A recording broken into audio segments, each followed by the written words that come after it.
ഒരു കുടുംബത്തിൽ നിന്ന് ഒന്നോ രണ്ടോ പേർ സന്യാസ് വഴി തിരഞ്ഞെടുത്താൽ തന്നെ അത് വലിയ കാര്യമായി കാണുന്ന ഇന്നത്തെ കാലത്ത് ഒരു കുടുംബത്തിൽ നിന്ന് 8 പേർ വൈദികരായി ലോകത്തെ അത്ഭുതപ്പെടുത്തുകയാണ് അമേരിക്കയിലെ ഒരു കത്തോലിക്ക കുടുംബം.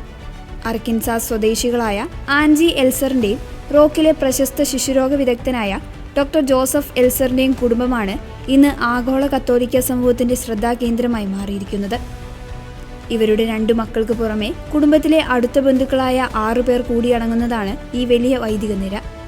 ഇതിനു പുറമെ കുടുംബത്തിലെ മറ്റു ചില യുവാക്കൾ കൂടി ഇപ്പോൾ സെമിനാരിയിൽ വൈദിക പരിശീലനം നേടുന്നുമുണ്ട്. കിൻഡർ ഗാർഡൻ മുതൽ ഹൈസ്കൂൾ വരെ എല്ലാ മക്കളും കത്തോലിക്ക സ്കൂളിലാണ് പഠിച്ചത്.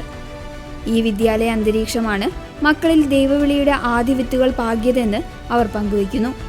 മൂത്ത മകൻ സ്റ്റീഫൻ എൽസർ വെറും 2ാം ക്ലാസ്സിൽ പഠിക്കുമ്പോൾ തന്നെ തനിക്കൊരു വൈദികനാകണമെന്ന ആഗ്രഹം മാതാപിതാക്കളോട് പങ്കുവച്ചിരുന്നു. പഠനത്തിന് ശേഷം 2028 ജൂൺ 2-നാണ് സ്റ്റീഫൻ വൈദികനായി അഭിഷിക്തനാകുന്നത്.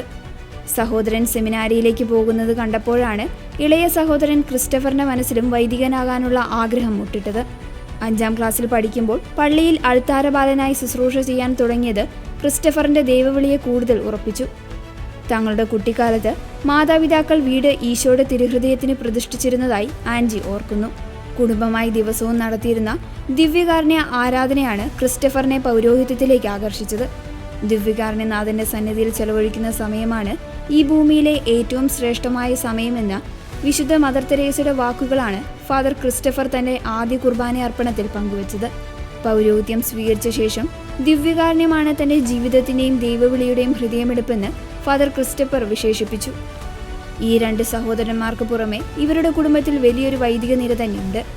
മുത്തശ്ശിയുടെ സഹോദരൻ ഫാദർ ബിൽ ഷുമാൻ, അമ്മാവൻ ഫാദർ ജിൻ ഷെഫർ, ബന്ധുക്കളായ ഫാദർ ബിൽ ഹോഡ്സൺ, ഫാദർ ബിൻ ആൻഡ്രൂമെറ്റ് എന്നിവരും ആൻഡ്രൂ ഷെഫർ എന്ന സെമിനാരി വിദ്യാർത്ഥികളുമാണ്. ഫാദർ ജോസഫ് ബിറ്റ്സ്, അമ്മാവൻ ഫാദർ ബിൽ എൽസൺ എന്നിവരും വൈദികരാണ്. മുതിർന്ന വൈദികരുടെ മാതൃകാപരമായ ജീവിതം ചെറുപ്പം മുതൽക്കേ ഈ 2 സഹോദരന്മാർക്കും വലിയ പ്രചോദനമായിരുന്നു. ഒരു ദൈവവിളി മറ്റൊന്നിന് വഴിയൊരുക്കുന്ന മനോഹരമായ കാഴ്ചയാണ് ഈ കുടുംബം സമ്മാനിക്കുന്നത്.